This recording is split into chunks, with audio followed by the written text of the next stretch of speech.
Kita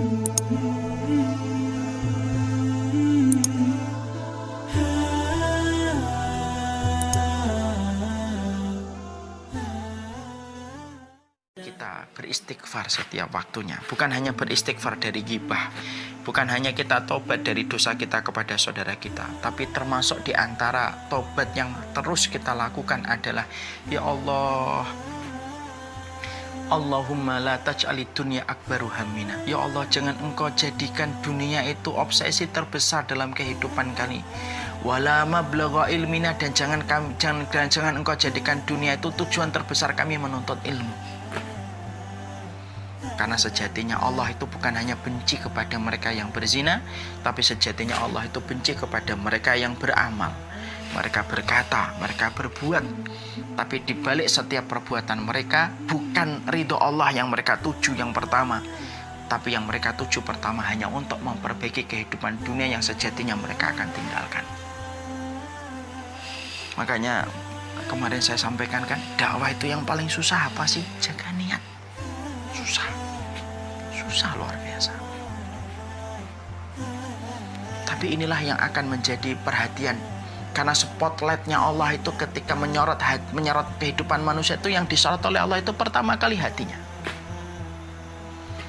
Dan ternyata banyak di antara kita itu masih menganggap bahwasanya ibadah itu hanya untuk memuluskan urusan dunia kita. Saya ini sering bingung kadang-kadang kalau ditanya, Ustadz, amalan apa ya supaya bisnis saya lancar? Ustadz, amalan apa ya supaya toko saya itu lancar?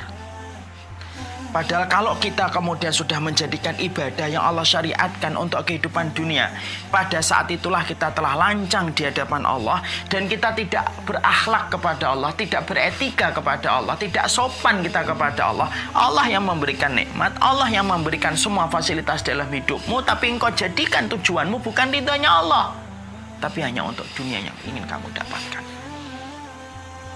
Dan itulah yang menjadikan kita, Bapak dan Ibu dokter, kalau kita bertaubat, kalau kita beristighfar, jangan hanya istighfar dari ghibah. Jangan hanya istighfar ketika kita belum bisa jenguk orang tua. Jangan hanya istighfar ketika kita merasa pernah kita mendolimi orang. Itu betul, itu harus diistighfarin. Tapi salah satu hal yang kita justru kadang-kadang lupa itu apa? Ternyata banyak di antara kita, saya, dan banyak di antara kita tidak merasa bahwasanya kita banyak melewati episode-episode kehidupan kita ketika kita tidak berakhlak. Dan salah satu di antara wujud tidak adanya akhlak kita kepada Allah itu apa? Ketika kita lalai bagaimana menjadikan kiblat dan kompas kehidupan hati kita itu ridhonya Allah. Dan ketika pada saat itu hati, ketika kompasnya hanya menuju kepada urusan dunia terus, sampai kemudian kita tidur, sampai bangun tidur, tidak ada yang kita pikir kecuali berapa yang akan saya dapat, berapa yang sudah saya kumpulkan, berapa yang ada di rekening, itu saja yang terfikir. Pada saat itulah kita telah lancang dan meninggalkan akhlak kita kepada Allah. Hati kita miliknya Allah, dan Allah ingin supaya hati kita kembalinya kepada Allah. Dan Allah ingin supaya hati kita berbulak-balik menuju kepada Allah. Dan siapapun yang mampu menempa hatinya, mengkondisikan jiwanya, supaya arah kompasnya itu menuju kepada Allah dan bukan untuk urusan dunia, itulah hati pemenang. Itulah hati yang dekat dengan para nabi.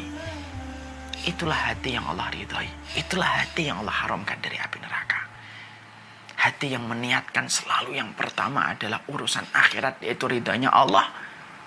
Selebihnya biar Allah yang mengatur bagaimana urusan dunia.